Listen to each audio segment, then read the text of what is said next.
Hi, I'm Chuck Gibson. This is Taking Stock, episode number 29. Today we have a special guest sitting in for Art Jarvis while he's on summer break. Joining me today for this special edition is Katelyn Jarvis, his daughter, but more importantly, a key member of the Jarvis Global Investment business. She serves as the Chief Compliance Officer as well as Director of Retirement Services and recently completed her certification as a certified financial planner. Katelyn will share what her responsibilities are and how compliance protects your personal investment goals.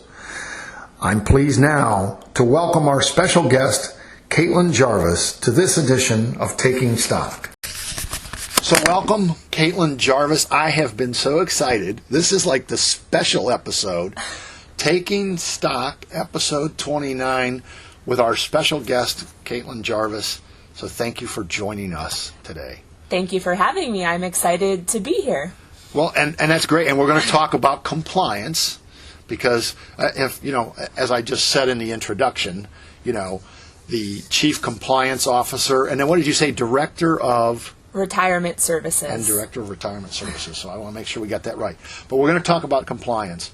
But also, it's like, I'm asking you, and we were talking before we actually went online, but I'm asking you, so do we know anything about what the market's doing today? Because we're all excited about talking compliance. But so what's going on with the market at all today?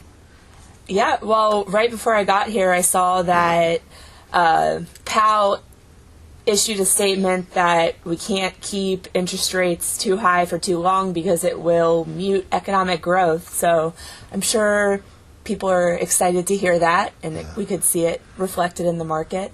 A hint that the rates might drop slightly. And your dad and I talk about that all the time, so we're done with that. Yeah. Let's get into compliance. Let's stay where we're comfortable or where you're stay comfortable. in our own lane. And, we promised the people who are listening when your dad and I did this 2 weeks ago that you would be here today and that we would talk about compliance. And so I'm going to say, like, I'm flying blind. What are the compliance things? What do you do as the Chief Compliance Officer?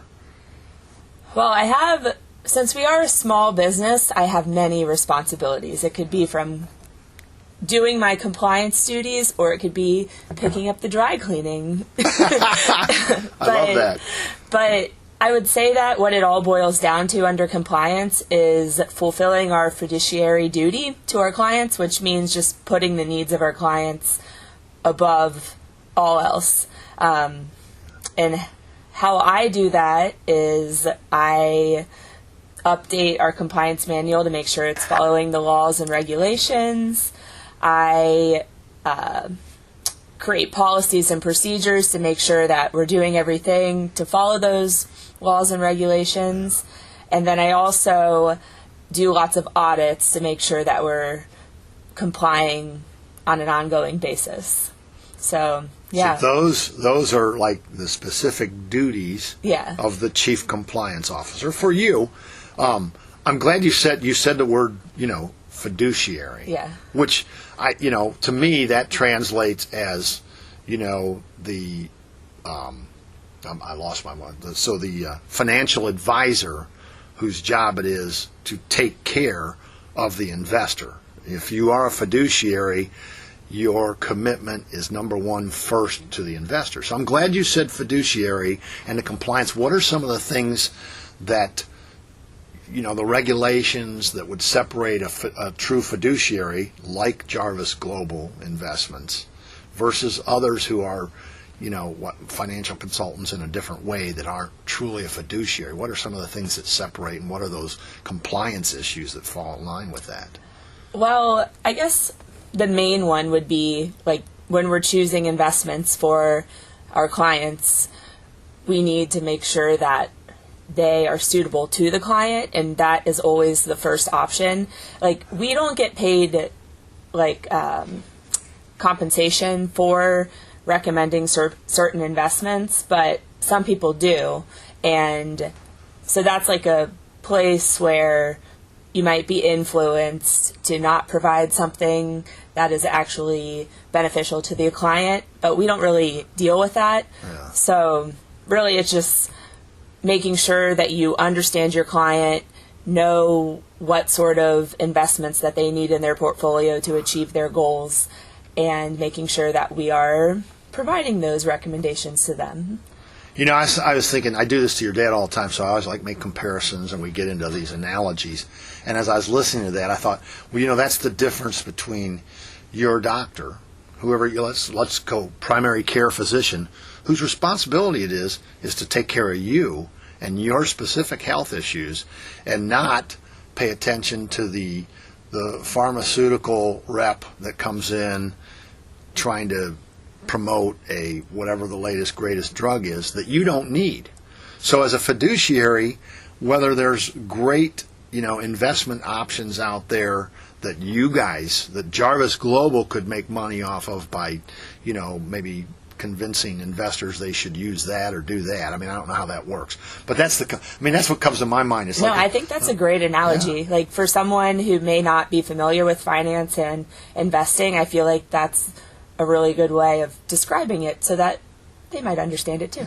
No, exactly. I mean, so Jarvis Global as a fiduciary is taking care of their patient, their client, right, like a doctor would. It's like you're assessing their financial health and then directing that investing to best keep them healthy, as like a doctor would. Yeah. At least we hope a doctor would. Honestly, I couldn't have said it better myself. Yeah, well, I got lucky. But no, you did. I mean, listening to what you said, so you said it, and I was like, well, that's to me, that's kind of the comparison. I don't want to be under the care and guidance of a doctor that's paying attention to his pharmaceutical sales reps as opposed to what's going on with Chuck's health. And I don't want a financial advisor that's paying attention to whatever the heck's out in the market, the financial market, but is rather listening to and looking at what's happening in, my financial goals, my financial health plan, if you were. So that made sense. When you said it, that's what I thought, well, that's the same thing. So... Good. What are some of the? Yeah. Well, no. Hey, I'm glad I hit it. I think I understand it better than some of the things that your dad and I have talked about in the first 28 episodes of taking stock. But so we'll continue taking stock of some of the compliance things. What are some other things that stand out for you in terms of, protecting the clients through compliance and regulatory issues or whatever those may be? Yeah. So recently, there's been a lot of emphasis on protecting vulnerable persons. So that could be elderly people or disabled people or, that's like the main emphasis. Right. Yeah. And they've actually required us to create policies and procedures to identify and protect those vulnerable people. So that's also a big part of my job, but also protecting our clients. If you ever work with us, you might be annoyed that we have this lengthy questionnaire that asks maybe difficult to people who aren't involved in finance questions. Right. And we try and walk them through it and explain it to make sure that they understand it. And can be a very tedious process, but it's all under this knowing your client. Like regulation, and it helps in the long run identify if you are being taken advantage of as a client, but it also helps us suit your portfolio to your needs. Yeah. Well, that makes sense. It's like I think you touched on some of the answer to my next question, which was creating that thing to protect the vulnerable. And obviously there's regulate, so whoever, what is that? Is it the FC? Who's? So it's the SEC. The SEC. I was gonna mess it up, but yeah. So the SEC is the regulatory body over, investing, I guess, or financial. Yeah. Yeah. It's complicated. Yeah. But anyway, so there's some regulations, and then as you said, so your job as the, the chief compliance officer is to help create those procedures within the Jarvis Global Investment world to protect those vulnerable clients. And so my question was going to be, well, how do you do that? And I think you touched on that a little bit. The audits? Yes, right. So, Yeah. well, tell me, so like, what is it, what's an audit like? What are you looking for in an audit to ensure that, in fact, your procedures and policies and things, are taking care of the Jarvis Global Investment clients? Yeah, so I hope I don't bore everyone with audits. But Hey, if you're listening to this, you can blame me if this next part's boring. I asked the question, so you're not in trouble no matter what. well, yeah, so there's several different audits that I do. Right. One of them is we have a securities notification audit, which one way that people can take advantage of their clients is through front running. So basically what could happen is we could buy a stock and then we buy that stock for our clients so that we're like gaining on the gain in the price of that stock. I got but you. we're so small that we wouldn't affect the price of that stock enough to benefit from it. Yeah. So I audit that. I make sure that anytime that we buy things for our portfolios that we're not buying them for our clients later. So we have to like invest in different things than we invest for our clients. And then another way is I do an audit of the vulnerable persons procedures, make sure that... Well, that's different. Yeah. Than, because, the word audit can be very scary. Yeah. To a lot of people that think, the IRS is auditing me. It's See, not the same as an I look at it in a different aspect Yeah. because everybody knows that I work for my dad or with my dad, and I work with my brother. So when I get to do an audit, I'm like, hey, Dad, you need to do this better. So it's kind of like a fun, it's a fun turning of the tides, I guess, Yeah. or the turn. all those years where turn. Dad was telling you. Yeah. But either way, so even if it was just a company and it wasn't Dad and brother, it's boss and Yeah. fellow employee. So that would be a fun thing. But the other side of that is what I'm curious about. So the audits, if I'm a Jarvis Global Investment client, you're doing an audit. I don't necessarily know about it. Yeah. You're auditing. You're looking at the records and the files and the investment records. I don't have to go and meet you in the office and sit there and sweat over. Oh, no. It's actually there to protect me Right. as your investor. The people that are sweating are your dad and your brother. Yeah. That's too funny. And me when I have to tell my dad he did something wrong, and then I have to explain to him why he needs to do it another way. Well, see, and you thought this audit thing was going to be boring. So we're all sitting here, myself and the listeners that are hearing this right now, we're all like, okay, so how's that go? What do you, well, number one, why are you worried? You're just going to tell them the facts. Dad, you Yeah. screwed this up. You got to get better. He doesn't. The only thing that like we might butt heads on is technology, but he's been like very. I feel like he's accepted a lot of technology recently. Like we use DocuSign now, and we have like our own Jarvis Global Investments email, which is like very exciting. It's not fuse.net or whatever. Yeah. Whatever before. Yeah. Right. Yeah. That's good. Yeah. Yeah. The simple little thing. Well, and I know, so you and I kind of, not that we've butted heads, but your dad brings me those messages. Katelyn says we need to do this for the show. Yeah. It's a technology thing. Yep. I'm cheap, Katelyn. Spotify's free. Well, hey, let's get that. Let's get the taking stock out there on Spotify. Yeah, I'll be the Chief Compliance Officer, Director of Retirement Services, and the podcast assistant, I guess. something, Yeah. yeah. Podcast. Well, you can't be the producer. Right. You don't even want to be. Yeah. Trust me. I think I'm okay. But no, I get that. Well, your dad's old. That technology thing. Us. I can't say us because I'm just 12. Yeah. So that's a whole different story. We don't need to get into that. But so, like older people, they have a really hard time with change. So you're asking them to do the technology. But the bottom line is on the audits when you do have to go to your dad and say, hey, something needs to be better.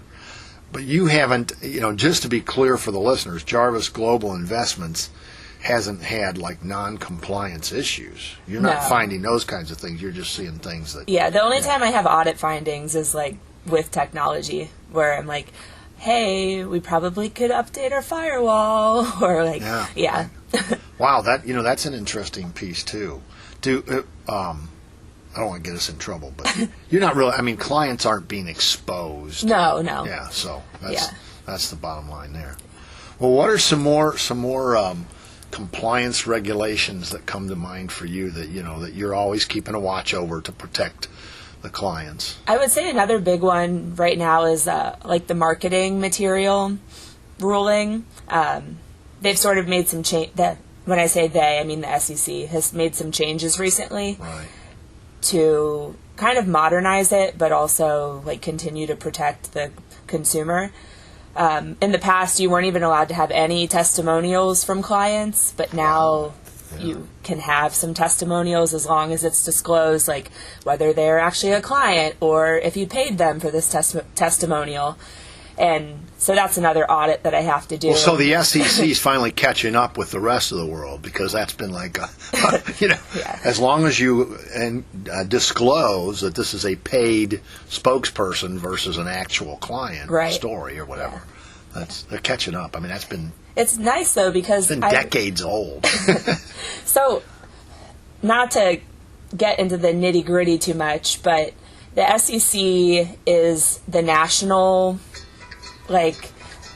investment authority, and then they look over the investment advisors that are nationally registered, but we're state registered, so we have to register in each individual state that we operate in, and there's some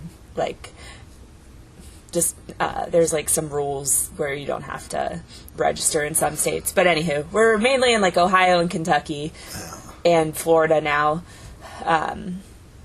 Well, and that has to do with in terms of operating. So you have clients in these states. That essentially means you're operating in that state. Right. Okay. All right. Yep.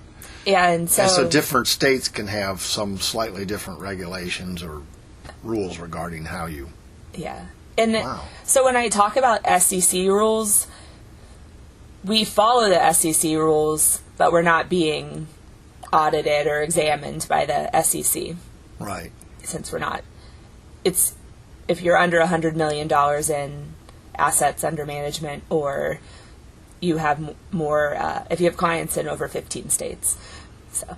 Wow. I had no idea. Yeah. I think that's interesting. One of the things that I wanted to make sure we get to in talking about compliance is because, I think your dad's been very good with the Taking Stock episodes of talking about, obviously we'd love everybody to be with Jarvis Global Investments, but clearly we're talking to people who are making decisions about getting with an advisor, whether it's going to be Jarvis Global or someone else. So your dad's been very good about sharing that. So the question I wanted to get to in terms of compliance, for anybody out there who may already be with some other firm or maybe looking into, starting a portfolio or whatever, what are the things that they should look for or be aware of? Should somebody be going to a potential firm and asking about their compliance? What would you say?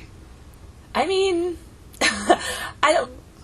can look up people's compliance, with the Ohio regulation, or you can look up and see if they have any violations. Right. So that is something you can do before you choose an investment advisor. I may be biased, but I think that boutique investment advisory firms may have a better route to go, because personally, since we personally know all of our clients, so you can just call us up and you can get a hold of us within that day. If you're working with a bigger firm, it might be harder to get a hold of them, and it might make it harder to know if they're doing something shady. Well, I understand what you're saying. Yeah. And that's kind of because there are people who would rather be with this giant, that's a big firm, they've been there, they're huge, they're not going to go under. Right. Versus, and I guess we're gonna say that Jarvis Global Investments, and you've already described it, the size of it as a business. So the word boutique apparently applies. Yeah. And so then there's those people that like that advantage. Maybe you feel a lot more closer personal relationship with Art Jarvis or Katelyn Jarvis or Austin. Whatever the case may be, it becomes much more personal. Yeah. I would question at the same time. I'm going to put you on the spot on this one. Sorry, I promised I wouldn't do that to you, right? But so a bigger firm, they have reps. So shouldn't I be able to, if I'm with a bigger firm, whatever those, that wouldn't be a boutique firm, shouldn't my rep, I should be able to get a hold of him pretty quick too and see if things are compliant or not, Yeah, you would think so. You should, yeah. But it's noticeably not necessarily true that it becomes a little more delayed. Well, I think the other nice thing is that, we're so involved in the community that you could be in downtown Loveland and see one of us and be like, hey, what's up, Art or Katelyn or Austin? Yeah. And, we're definitely there to talk to you. And well, there's no question, and I think for listeners, and it's not like you or your dad, either one, is sitting here trying to flat out sell, Jarvis Global Investments. But that idea of a firm like yours that that's in your community and involved, I've seen commercials on TV for some of them where, and they use that very thing like, oh, hi, Katelyn, it's good to see you, that kind of thing. So that makes pretty good sense. But, getting back to the question a little bit, if I got it right, so people can't, if they want to make sure, they can certainly see and look up whether the investment advisor firm or organization that they're trying to connect with is compliant or if there's been any violations. Yep. But what would be... Oh, actually, I'm also missing a very big part of my job. So annually we have to file what's called the ADV Part 2, and it's just a disclosure document where we disclose any violations or any material changes in our firm. We opened a branch, or when I earned my CFP, that one in there, sure. Certified Financial Planner. Right. Yeah, and so those are the good news ones of that on that report. Yeah. I get to say, hey, we, one of our people is even more qualified now than she was, last year. Exactly, Yeah. And it has all of our qualifications that were pre-existing, where we went to school. Oh, cool. Yeah. And if we got our masters or what certifications we have, if we pass the Series 65, which you have to pass the Series 65 to be an investment advisor. So, yeah. Yeah, it boggles my mind, knowing your dad and again, also knowing others in that business, in your business. Those series things, man. Yeah. I have no idea what they all are, but I know that's a big thing. You guys are qualified. You're not just. I don't get to throw a shingle up and say, "Hey, I'm a financial advisor." Right. Well, it's I can, but people should check me out because I don't have any of those series tests. I'm just doing whatever. Yeah, that's definitely illegal. Day trader at my house, and I'd be happy to trade for you too. Yeah. Don't do that. If you're earning compensation from providing investment advice, you have to have your series and have to. Yeah. So if I hung that shingle and did that for somebody, that would be illegal. If somebody turns you in. Well, but I'm just yes, saying, it's illegal. I don't know how many police are listening to this but we speed, and that's illegal, but we don't get caught. So, that starts to get way out of line. But I would just say, I need to be compliant. Go ahead and As a compliance officer, I would say be compliant. Just follow the rules. Yeah. Well, and that was kind of a side note, but the bottom line is, the point is, you at Jarvis Global Investments are all, you guys have passed the Series 65 yeah. and, whatever those series tests are that make you a certified financial planner and which ultimately all comes down on Katelyn's shoulders in terms of the compliance. It means that you guys are compliant. You know the regulations, you're following the regulations, and I, as an investor, can trust those or expect to see information. What are, like that, do you say ADV? ADV Part 2, yeah. So that gets filed, and, we all see it as investors at the end of the year, or it's available to be seen by us. What are some violations that are typical in something like that get reported? I would say, like, people operating in a state that they're not licensed in. So when I told you before that there's, like, some nitty-gritty details about the states, you don't have to be licensed in most states if you have less than 6 clients and no, like, physical office building there. So some people might have, like, 5 clients there, and then all of a sudden they have a 6th, and then they don't get registered in that state. And so that's like a slap on the wrist and pay like a little fine, I guess. And again, that's why I asked what are some typical violations that get reported, because I'm sure, like you said, those little, something can slip by. That's a great point. In some states, you don't have to register as long as you're under this number, and you, as you said, don't have a physical facility, a brick and mortar office or whatever. But boom, like you said, all of a sudden, let's say you gain 2 clients, and you just, oh shoot, we need to register, but we didn't, and so technically there was a violation during that year or something. Yeah. Yep. What are there some other typical violations? There's like, when the state of Ohio comes to audit us, they always have some sort of recommendation. Sure. Like, you should change the wording in this contract so that it's clear, or well, like you said, you didn't want to get into, but that's the answer. There's some typical violations. They're usually minor things that And also, sometimes people will, like, charge different fees. They won't charge the same flat fee across the table, and you have to disclose that if somebody's getting, like, a different fee. And so if somebody did that, that would be a violation. But if they failed to disclose the different fee level or something. I gotcha. Or if you can have different fee levels, but it has to be disclosed. Exactly. Or if you have, like, some deal with an accountant that they send you clients and you send them clients, like, that's technically supposed to be disclosed. That's interesting. Yeah. I mean, I know you were concerned coming in. It's like, we're going to talk about compliance, and this is not like, scoring a touchdown in the Super Bowl. Right. But I know you're. But there's some pretty neat little interesting things that I think, the average person doesn't know, and some don't care to know. Right. So, but I don't think it's boring. I think it's interesting little morsels of information that you just wouldn't think of. It's kind of funny, like, when I tell people I'm a compliance officer, they're always like, really? Like, you have a personality? And I'm like, what? Compliance officers can't have a personality? Like, you're supposed to be boring too. I guess so, yeah. What's the matter with you? But I only really, so my background is I worked for the comptroller of the currency, which is basically like the SEC, but of the banking system.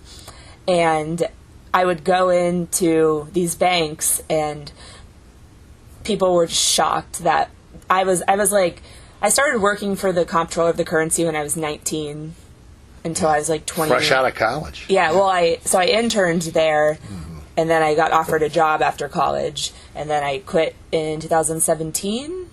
And so I worked for like 5 years going to these banks and like telling, no offense, but these older gentlemen what they were doing wrong with their banking, and they would look at me and be like, you're 19, you have no idea what I'm doing wrong with my banking. And so I just thought that was funny. Like, I've just always been in compliance and like the regulatory side of finance. See, I mean, again, that's some interesting stuff, especially, where you started. Now, without telling everybody, let's see, where do they go? I'm really going to put you in trouble here now. But So this chief compliance officer, who's not supposed to have a personality and not supposed to lead anything but this boring compliance life, I think there's going to be a lot of people that listen to this that know. Certainly friends and family are going to know. But Katelyn, aside from that, you obviously you've traveled the world, so you're a little bit more than this boring compliance officer. We could do a whole nother podcast series. But what I was going to say to put you on, so where do people go to see some of the Katelyn Jarvis adventures that have happened? Instagram, Facebook. Yeah. Find Journey with Jarv. That's the one I was trying to think of. Yeah. So, yeah. So that's why I was so excited. It's like we're going to get Katelyn, for episode 29. This is going to be great because I have met you before and seen you around and over the years, so I know you're not this boring compliance. I thought we'd be able to have some fun today and share some insights. We're down to like the last minute. Can you believe that? That went by so fast. And you were worried. I was nervous. Now we're like out of time. You should be really. But how do I cover everything that I didn't cover? It's okay. I'll do it next week too. Oh. I'm kidding. I'll tell when Dad gets back. Tell him you're off for episode number 32 because I'm coming back. Whatever. When my dad gets back, everybody will need their interest rate and inflation number update when they release the next inflation numbers. And we'll bore them with that because compliance was brand new and very exciting. Katelyn, thank you so much. Yeah, thank you for having me. Time only flies when you're having fun. So it's been great fun. I had fun, yeah. And you're welcome. I will most happily have you back sometime in the future, even if it's not 2 weeks from today. You could also have my brother. I know. I said something. You know what? Well, we'll have to wait till the show's over. Cliffhanger. I'll tell you what Dad said. Austin, don't worry. I'm just kidding. But anyway, that'd be great. We'll get Austin sometime in the future. But for today, thank you again so much for joining us and sharing some of the compliance fun. Yeah. Thank you for having me. I enjoyed this. Until next time, Taking Stock 29. A sincere thanks to our special guest expert, Katelyn Jarvis, for joining us today. Art Jarvis will be back with more insight into the financial markets in 2 weeks. Be sure to join us then for our next edition of Taking Stock with Art Jarvis. Until then, this is Chuck Gibson saying thanks for listening to this edition of Taking Stock. Taking Stock with Art Jarvis is a presentation of Loveland Beacon in partnership with Jarvis Global Investments, LLC. Remember, Jarvis Global Investments, LLC is a registered investment advisory firm. The advisor is not attempting to furnish personalized investment advice or services during this production. Individuals should fully investigate the appropriateness of any investment before investing. Past performance is no guarantee of future results. Investments may lose value.